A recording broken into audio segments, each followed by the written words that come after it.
most women of the gentry and the nobility, the women of Tatton Park all attended balls and played dance music at the piano. Dance was promoted as a form of healthy exercise appropriate for young ladies, and it was recommended as a way of improving posture. Writers of the time stressed the need for grace and elegance in everyday gestures and activities, as well as when dancing. Young ladies needed to be elegant, they needed to be graceful. It was a sign of how wealthy the family was and what social status they held, because their education was expensive and the way they moved was very important in determining what class they belonged to. Good morning, Miss Charlotte. Sir? Your lesson today, we will learn the chassé. Chassé en avant, en arrière, à droite, à gauche, and traversé. Chassé en avant. Dancing masters often had their own dance academies that were advertised in the newspapers, but they also taught lessons at the houses of the aristocracy, taught private lessons, and they were often also employed at boarding schools, which young ladies of aristocratic families would have attended. Miss Charlotte, heels off the floor. Take your heels off the floor. Good girl. Off you go.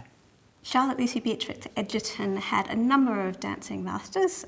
We know that she had at least 4 that she went to in London, and one of the most prominent of these was Madame Boudin, who was the dancing instructress for Princess Victoria, and she later taught Victoria's children when Victoria became Queen.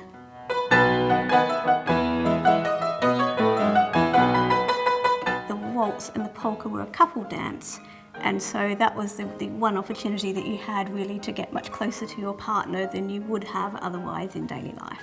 The quadrille and the country dance were group dances, which meant that they were very inclusive. Lots of people could join in and dance, and the main interest in those dances was the fact that they had lots of different figurations. Let me teach you the second movement of Missard's quadrille. En avant, en arrière. En avant, en arrière. À droite. Within the Tatton Park collection, we have a number of quadrilles that belong to Lady Charlotte Egerton. Some of these quadrilles were taken from popular operas of the day, so many of the people who would have played these quadrilles would have recognised the tunes. Wilbraham Egerton was Lieutenant Colonel Commandant of the local regiment, and they held an annual ball at the Royal George Hotel, where there was an assembly room upstairs. They also attended balls for the Knutsford races, and they went to a couple of balls that were held at county level, including out at Chester. The Knutsford and county balls were relatively small balls, looking at 200 to 300 people, whereas the London balls that they attended would have numbered between 500 and 1,000 people.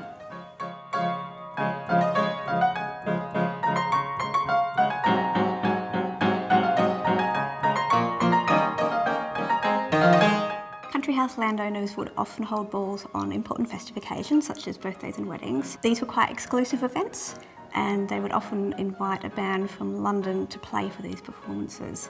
Dancing also took place on a more informal level within the country house, and members of the family and possibly maybe a governess would play the piano to accompany the dancing, and sometimes it could be quite spontaneous in nature.